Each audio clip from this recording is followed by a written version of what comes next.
first, before we begin the debate, let's give a round of applause for our finalists. Government side, we have the Jaguars. And I'm very excited to have there's a few rules for this debate. Again, this is a no-shame policy debate. Let's not encourage equitable behavior in this debate. Secondly, not a mandatory POI debate, so feel free, and we highly encourage that you guys raise POIs for maximum engagement in this debate. And most importantly, do your best, have fun. So yeah, debating on the motion, this House resolves to prioritize climate adaptation over economic expansion. The Prime Minister here. Right here.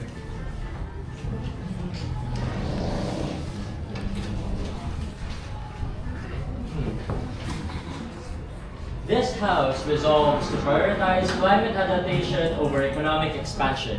Before I formally start my argument, I would like to define first the motion. Climate adaptation, according to the United Nations Procurement Division, states, it is a process of adjusting to current and future effects of climate change to minimize harm or exploit beneficial opportunities. Now, one of the examples of climate adaptation is the Go Green movement and the combating of greenhouse gas. Second is, what is economic expansion? Economic expansion simply means to further capitalize on the economic power and make this economic power grow within the Philippines. So basically, the main point is, when we go climate adaptation, we focus on nature, nature over economy. We focus on economic expansion. We go full for economic growth. Now, my first argument. Now let me set the parameters. The parameters are only in the Philippines. Okay, this is the parameters. Now, my first point of our house is the status quo. 14.6 to 22 million tons of solid waste in in all of the municipalities in the Philippines are being dumped into the ocean or not properly managed per year. So to put that into perspective, 14.6 to 22 million tons is basically like 4 football fields worth of trash every year. This is the amount of trash the Philippines is giving to nature. And that is according to World Bank. Now, according to the ILG, it is also 22 million tons of trash per year.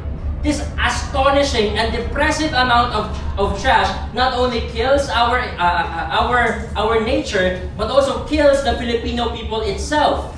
And that is why, when we talk about the resolution of this House to prioritize climate adaptation, we're not just talking about the animals, the birds, or the trees. We're also talking about the welfare of the Filipino people, effectively affected by trash. My second point is the flood control. Do you know why the Philippines keeps experiencing these nasty hurricanes hurricanes and climate changes, these storms? One of the best ways to combat this is through climate adaptation. We allow nature to protect us. We allow nature to rehabilitate itself, grow itself in a way that will help us in the future. We have so much trash, and not enough trees to protect us from the sun, from the rain, and from storms. It is scientifically proven that a place with more trees are less prone to having soil erosion. This is one of the biggest problems we have in urban areas. And my third point is there are not enough policies in the Philippines that protect our nature. We even support kainan farming, where we burn the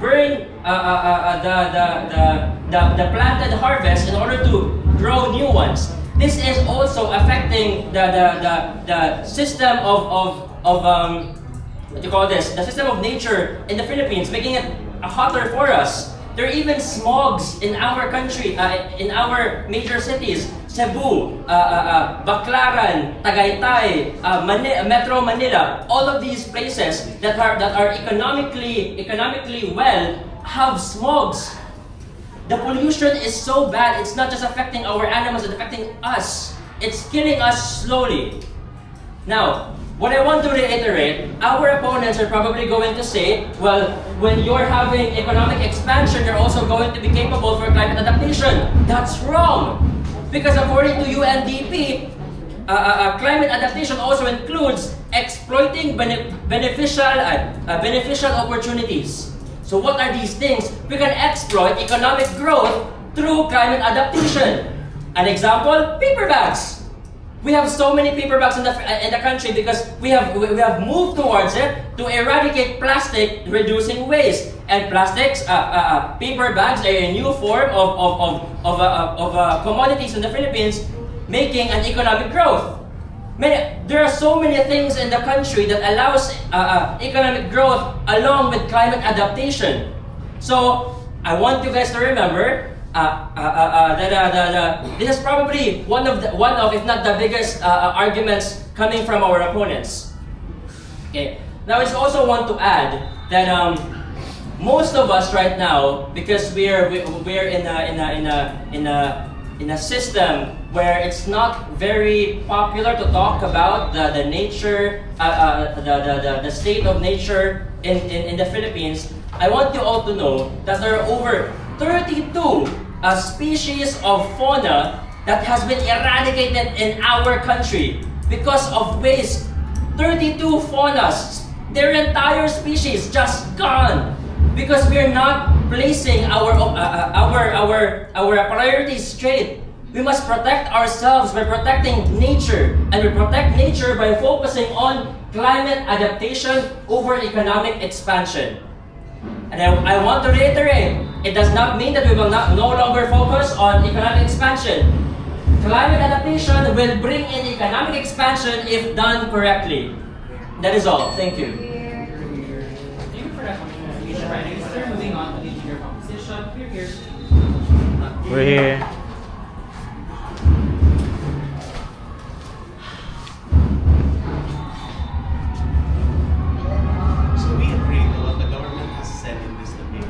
We love Mother Nature, that we love to take care of the Philippines, and that we want to prioritize climate adaptation. But they set the parameters into the Philippines, and then they set the parameters, they set the definition for climate adaptation as to maintaining ecological structure and maintaining the health of the people and those animals in it. But they forget, we are poor. We are so poor that we have to use sachets of shampoos instead of buying bottled versions of them due to the fact that we are poor. We have to adjust to our society due to the fact of how poor we are. Yes, we agree that it is more easily recyclable to use bottled shampoos to have a bigger bags of milk for their children. But at the end of the day, do you realize that we're poor? Our economic expansion should be prioritized into this, yes, but the opposition side would like to give you a better approach, which is considering a more balanced approach. If we're able to prioritize economic expansion into this debate, into this motion, we're able to have climate adaptation as a side effect towards economic expansion. Think about it. In the job market, people are struggling to get jobs. In people who have jobs are struggling to get by due to low pay and due to an unfair minimum wage. The minimum wage in Pagadian right now is apparently 404 pesos. And to think about that, how are you going to survive that on a weekly basis? If you think about it in general, a fare would be expensive. Your living expense would be expensive. But they are forgetting the fact that we are poor. Yes, as much as we'd like to do something towards our country, something towards to support ecological growth, but we need to support ourselves first. Starving people won't care about the earth dying when they are dying. They want to support the earth, but they need to prioritize themselves. Even if you think about it biologically, the humans survived on their own instinct. We want to survive as much as we want to, but as much as that goes, we want to survive even if the earth might be dying. But because of this, it is just unfair for these people. How would we think about ecological growth when we can't even think for ourselves? Now, the true solution in this argument is to have money. Yes, we We need trees, a separate type of green to keep us oxygenated, to give us carbon dioxide, oxygen, and to produce healthier living statuses in the world. But yes, we need the different type of green, the green that makes the world go round, and that green is money. We need that money to do anything in this world. Yes, we'd like to think renewable energy sources are great. Do you know how much a solar panel costs? Do you know how it's like to have a solar panel farm? It's expensive to maintain and expensive to make. But to think about this scenario, would not be expensive due to an economic expansion. Having an economic expansion would raise the country's GDP rate, would raise the job market, and would help support the people in it. We are the ones living in this world, and if we want to take care of this world, why don't we take care of ourselves first? Poor people do not have a choice in this situation. As much as we want to agree that the world needs to be better, that the world needs to have a better place, it just can't happen.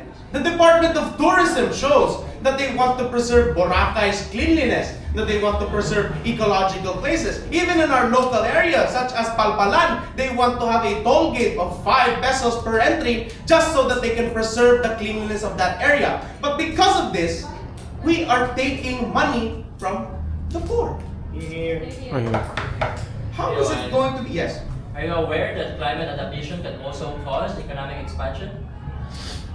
You said that climate adaptation is going to be effective ineffective in helping economic expansion. But it was never really expounded by the first speaker on how it's going to help. Yes, we're going to have cleanliness, but then what is that? What is going to happen? How is there going to be jobs? Yes, they said about farmers dying, but how is this going to be relevant in having the people have a better economic market? Now, to think about it, again, I'd like to reiterate, a balanced approach is clearly needed in this situation. A prerequisite to having climate adaptation is having that economic expansion. If we have a better hold of our economy, if we have a better adjustment to the economy, we're going to have climate adaptation as a side effect. Because if you think about it, if we live in a greener world, if we live in a greener society, yes, it is going to be more healthy for us. But how are we going to make factories that use renewable energy? How are we going to make solar panel farms if we want to use renewable energy? That thing costs money. And how are we going to get money if we're going to prioritize climate adaptation rather than an economic expansion? Chair, I'd like you to realize that it is clearly important to have money. I will always reiterate that in this debate. The opposition side will always reiterate that money makes the world go round. So as much as we want to save the earth will be put into a halt if not for the purpose of money. Research shows that when the pandemic happened, when people stopped using their cars, when people stopped going outside, the ozone layer was actually repairing itself. But because of that, we had an economic downfall. Job markets fell through. People were unemployed. People were being fired due to the fact that no one can keep up with what the pandemic was able to give. So if we were to just have that source of money, if we were to just have an economic expansion, an upgrade, or something for us to fall back on, then the earth can repair itself, not just by itself, but with the help of its people. Dr. Seuss's The Lorax clearly explains how greed can overcome ecology. And with that, I'd like to end my speech. Speech here of the opposition. Moving on to the next speaker, Deputy Prime Minister, you're here.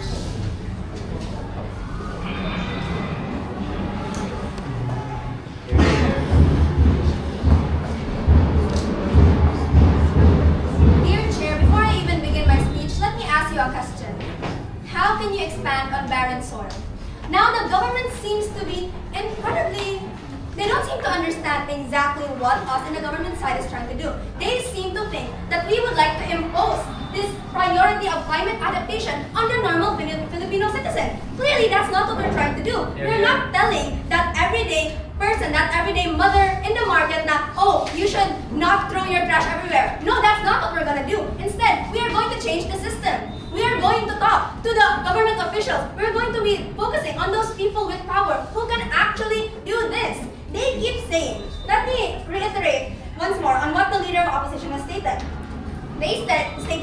we are poor, that we need money. Now let us all remind ourselves that the Prime Minister of our government side has already rebutted this, has already preemptively rebutted this. We do acknowledge that yes, this is what they're going to say, that we need money. But let me all remind you that the people in power here in our country do have the money. We have the money, but it is in the wrong people. We needed the money for our flood control projects, but instead we have these contractors, we have these government officials who are instead spending our money on other things. We have the money. If we do not have the money, then how are these government officials, how are these contractors able to afford their 20 cars, their 20 sports cars, if they do not have the money? Yes, we have the money. But because they are focused on economic expansion, they are focused on building their businesses, they are able to embezzle these funds and use this money in things that will benefit them instead, in the name of economic expansion. Now let us all remind ourselves that we already have this economic expansion. We have been prioritizing economic expansion for years, as already stated by my Prime Minister, that perhaps the Leader of Opposition was not able to properly identify, that we support policies that do not protect nature. We support kaingin. We support these, there are smogs in Cebu because we support all of these factories because what? They bring us money. We don't care if these things are hurting the environment because they're already bringing us money. They didn't even rebut the fact that we do not have enough policies that protect Mother Nature. We say that we do. The Philippines is an incredibly rich country in terms of our resources, but we are not properly using these resources in order to actually benefit us. They said that the opposition side has stated that we do not have a proper ground on this. That this was not properly expounded by the Prime Minister, which I will remind everybody is a strawman fallacy, as he is nitpicking what my Prime Minister stated. Because my Prime Minister has already stated it.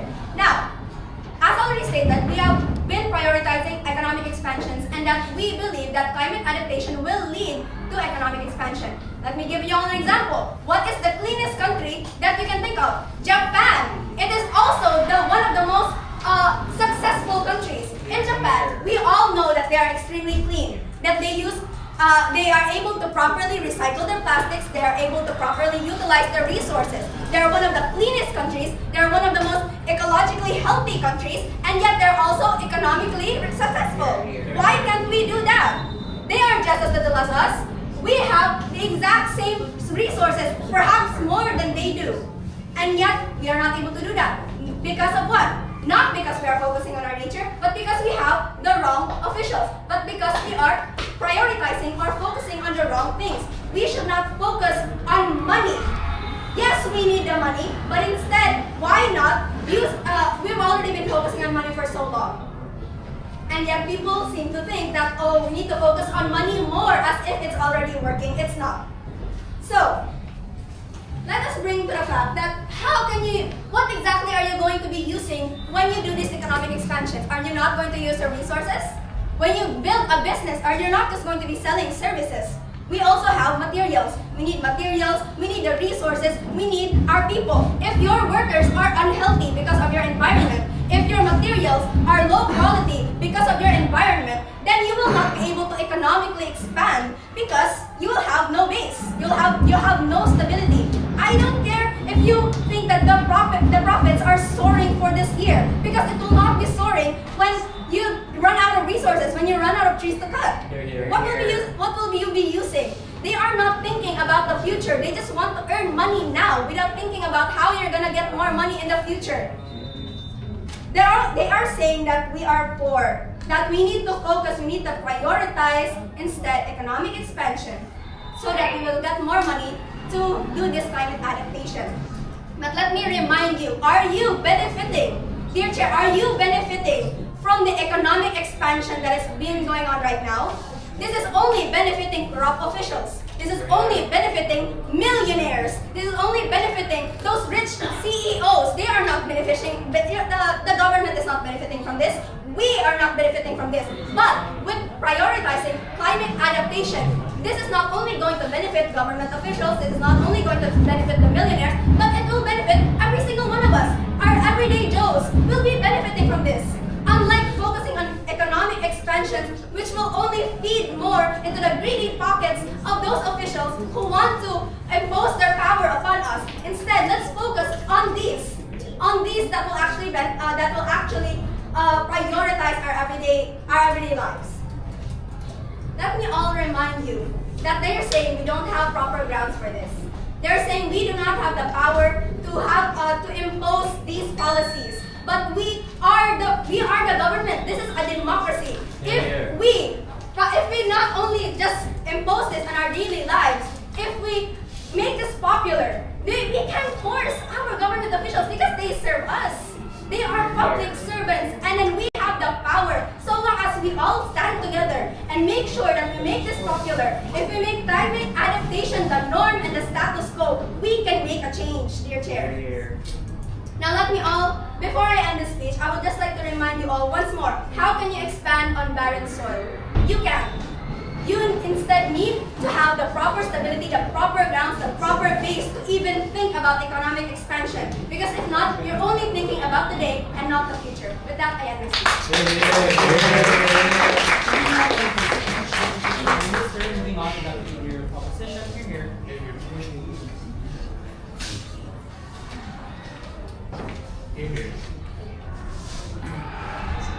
How can you expand on barren soil?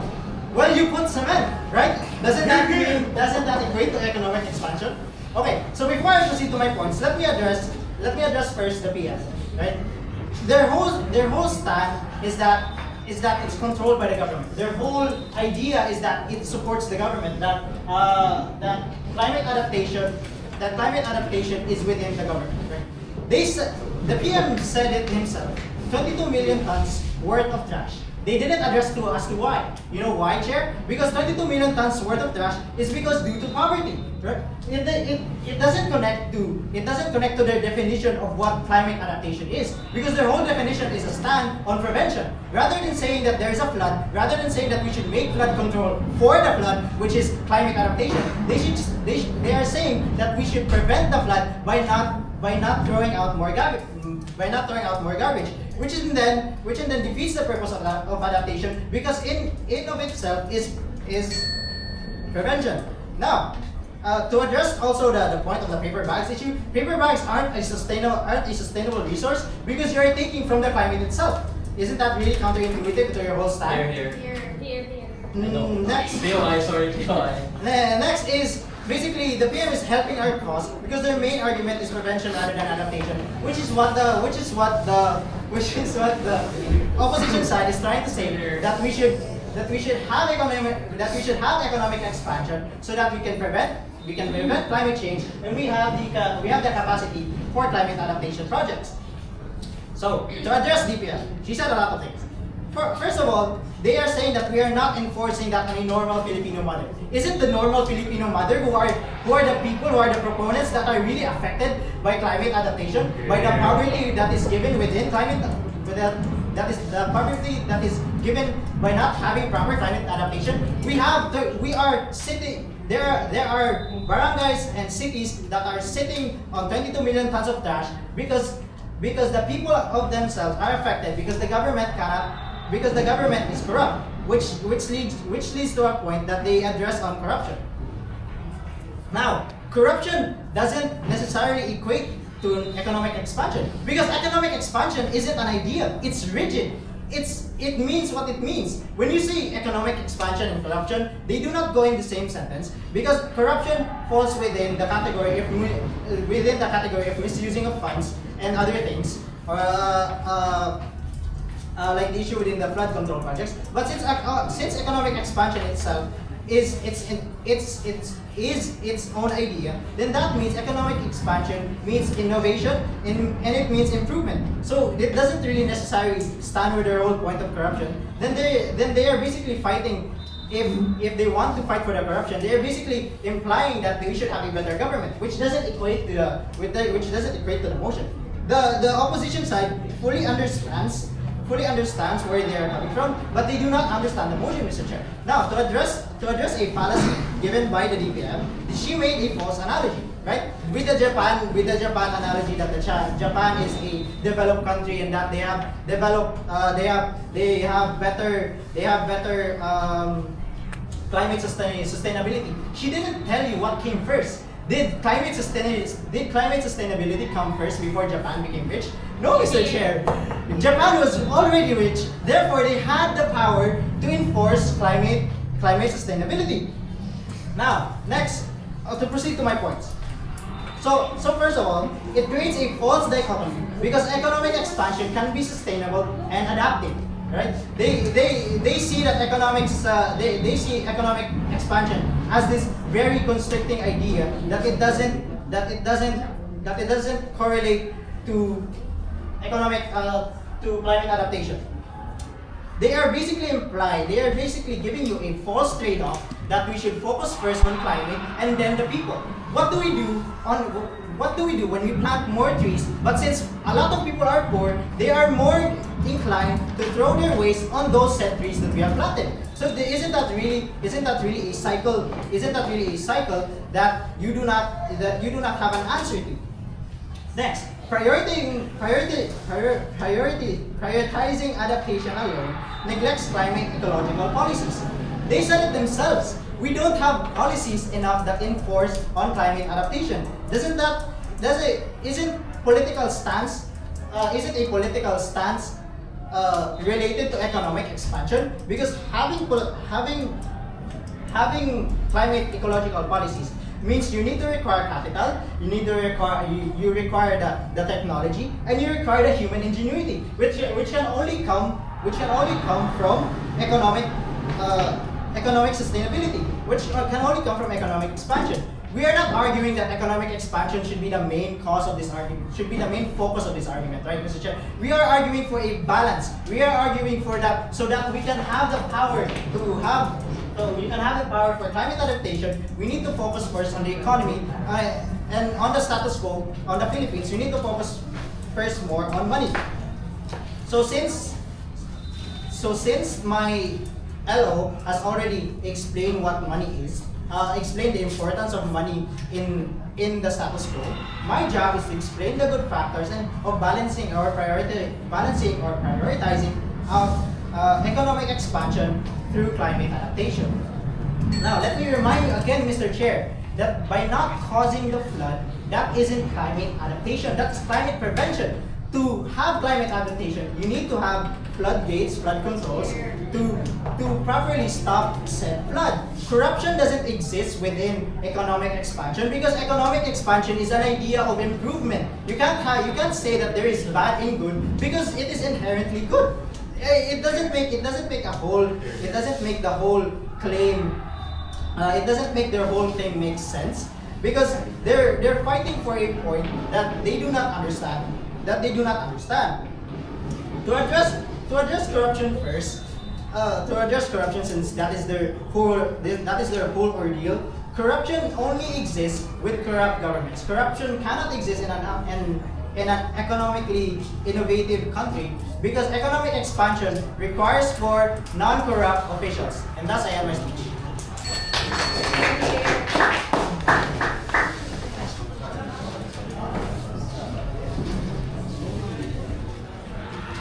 Thank you for that wonderful speech that your opposition moving on to the government. Here.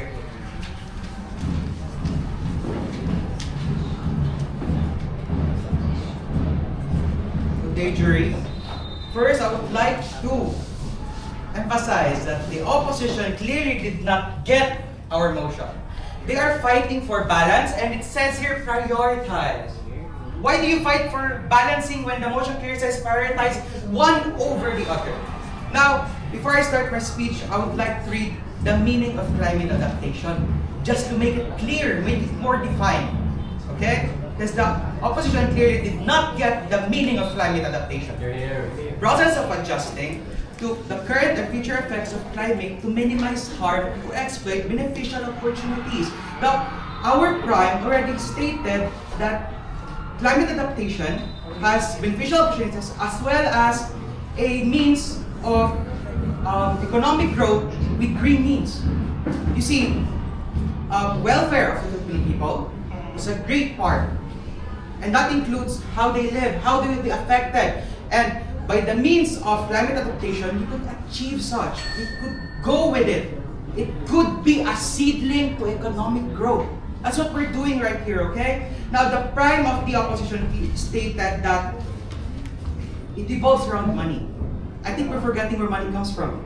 It's from trees. You have fiscal money. Well, you might say, we have this e-money, but the majority that we're using is from trees. It's from resource. And without climate adaptation, how can we protect this resource? It's been stated, it has been exploited throughout the years, okay? We might have any laws that could protect, but with climate adaptation, these laws could be improved. They could be given to their full potential. Now, the Deputy Prime stated that, I would like to call it a fallacy, okay? He stated that Japan was already rich. They were not. I think we forgot Hiroshima. We forgot Nagasaki. They were nuked. A lot of them has died. They had radiation on their country.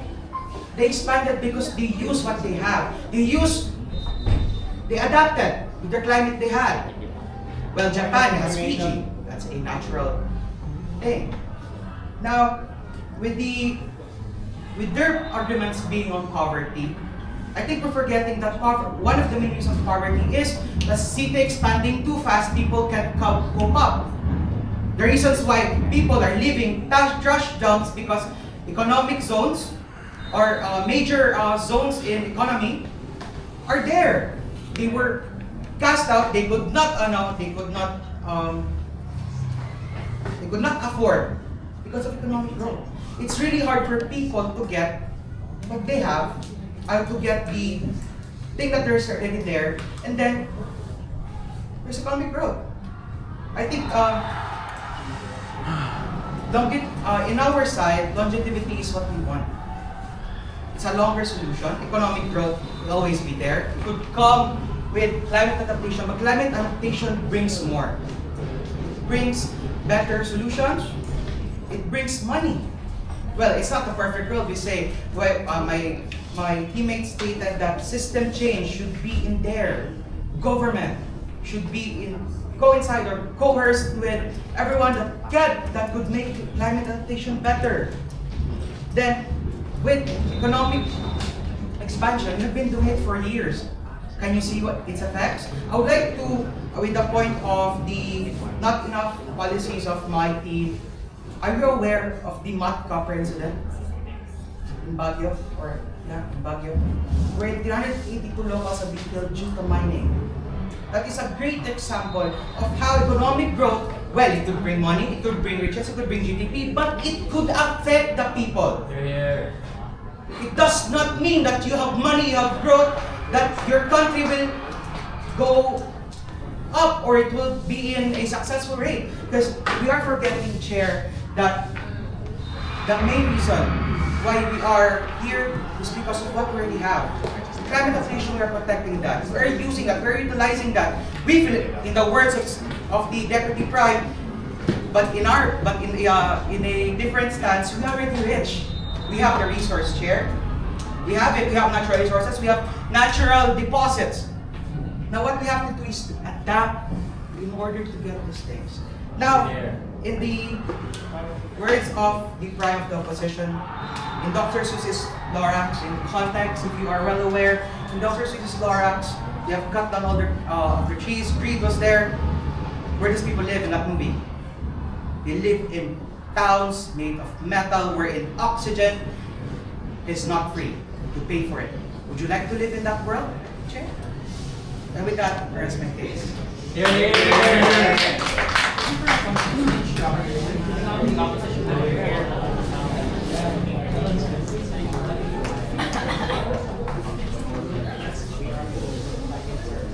Economic expansion is not a threat to climate action. It is a foundation of it. At this point in the debate, we've heard many claims from both sides. But what truly matters now is clarity. Who provided stronger logic, evidence, and impact into the motion? My speech will organize this debate and weigh the arguments and show why our side stands stronger than the government side.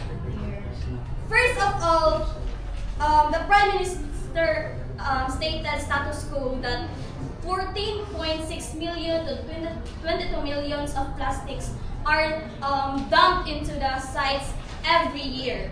And by that, they fight for the welfare of the people who are affected by the trash because it is destroying nature, they say.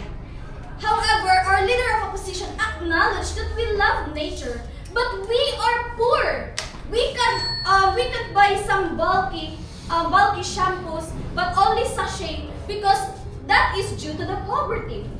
Starving people won't care the earth if they are dying.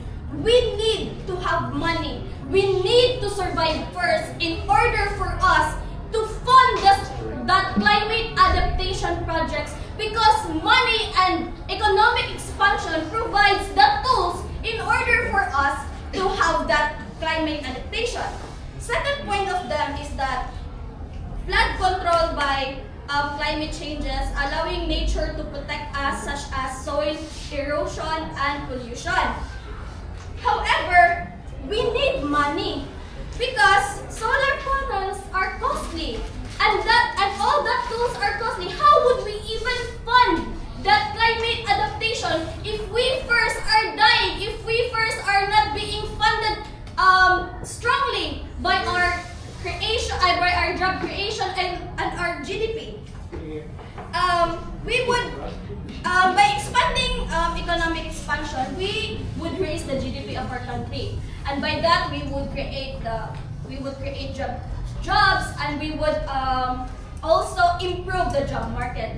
And that sense, it supports people, and by that it is a prerequisite in order for us to make such huge projects for climate adaptation. And another point of them is that climate adaptation, such as the use of paper bags, is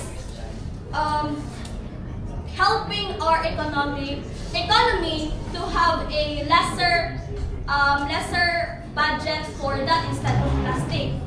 But that itself is deteriorating nature because using paper bags are using also nature.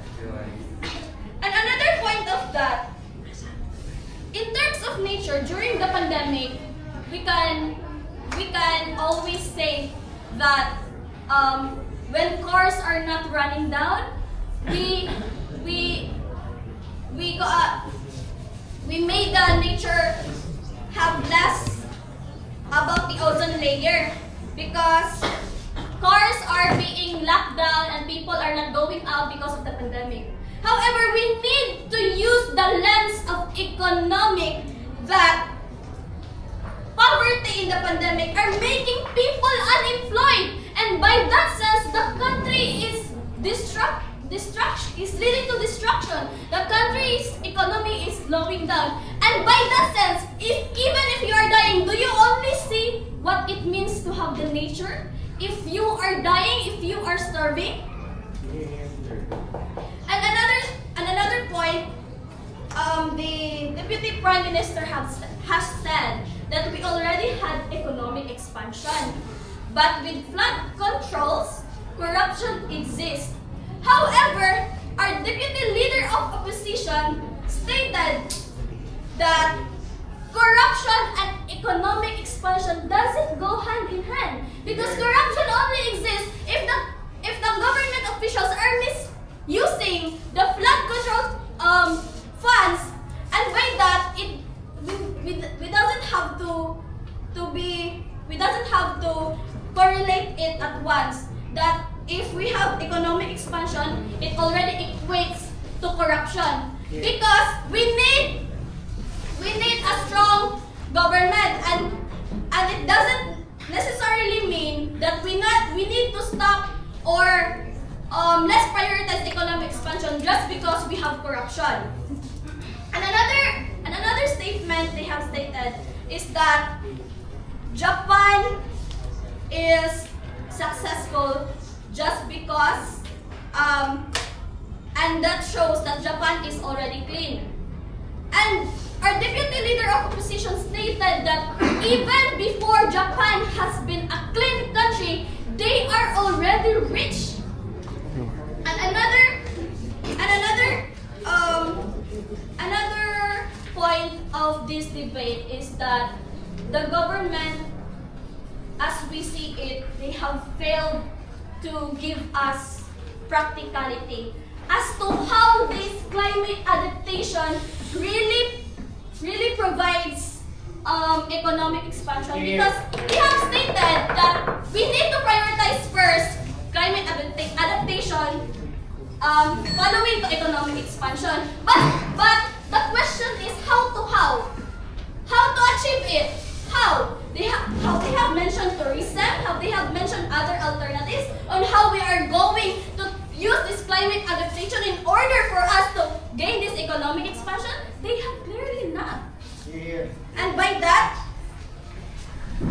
we should say that we should prioritize economic expansion to have balance. We didn't say that we need to balance these two. We just say that we prioritize economic expansion to have balance, because the real solution to attain balance is sustainable growth, not sacrifice. And by that, I can only say that the opposition side have clearly won this debate.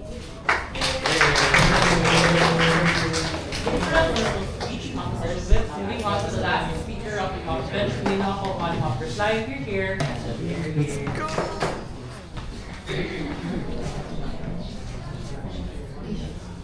So let's get into the nitty-gritty of what happened in this debate. Now, the government's entire case in this scenario was that climate adaptation would lead to the side effect of having economic adaptation. While this may be true in some cases, they were never really fully expounding on this due to the unforeseen and unclashed arguments. Now, while the opposition side claims that economic expansion would lead to climate adaptation due to the fact of excess money and due to the fact of a better economic growth than what the government would have in this debate. Now, I'd like to reiterate that the government was not able to see that the separation of a economic expansion and corruption would have in this debate, and therefore have fallen into a messy scenario. Therefore, the government focused on what is the positive outlook, what is the positive trait of what's going to happen when we focus on climate adaptation, which is, yes, it is true that it's going to help the planet, but they did not focus on the worst case scenarios. While UP has given you best case scenarios and worst case scenarios, and even our worst case scenarios has been given enlightened and towards their best case scenarios. Therefore, UP has clearly taken this debate. While government may have put on a fair fight, they have not seen the clashes that the opposition was willing to have. I rest my case. Moving on to Robert Clyde, you're here.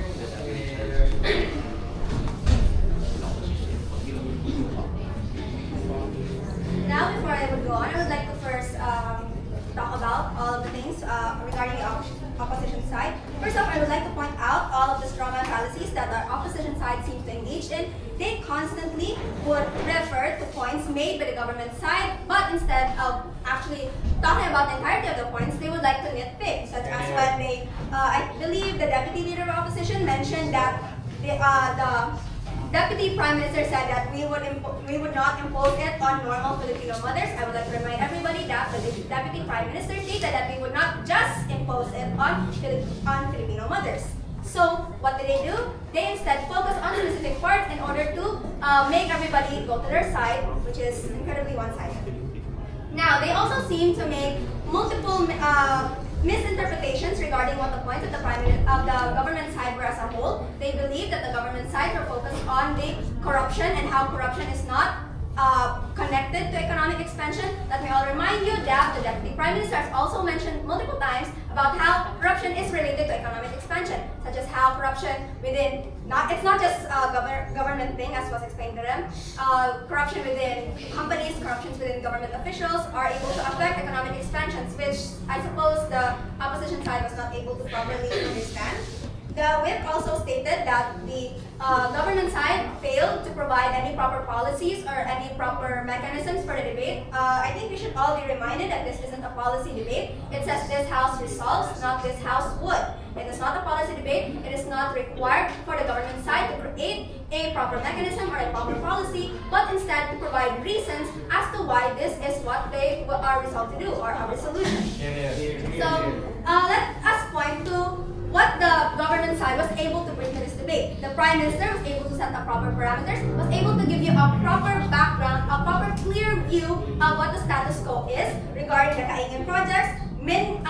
Multiple evidences were given, multiple statistical data, and we were able to give you a proper status quo. The Deputy Prime Minister was able to properly further expound on the topics and on the points given, able to properly give proper points and rebut the leader opposition, and even preemptively rebut most of the deputy leader opposition's points. And the government whip was the only one who was able to actually crystallize the debate, because he was talking about not in a way that is one-sided, as we clearly, they clearly acknowledge all of the points that were given by the opposition side, in a way that is not one-sided, but clearly still portrays who the victor is. The opposition side was not able to properly identify all of their points. They were nitpicking, and most of their the only point they really had was that we needed more money and that we are poor, which was already preemptively countered even from the beginning of the round itself by the Prime Minister. So from all of these, I think we can all agree that it would be unanimously the government side would take this debate, because they are the only ones who were able to give proper points, were able to actually create and solve the clashes here and all the confusions. And I think by objective standpoint, the government side will take it. Thank you. The under-government reply speech that ends this debate may now cross the House. Here.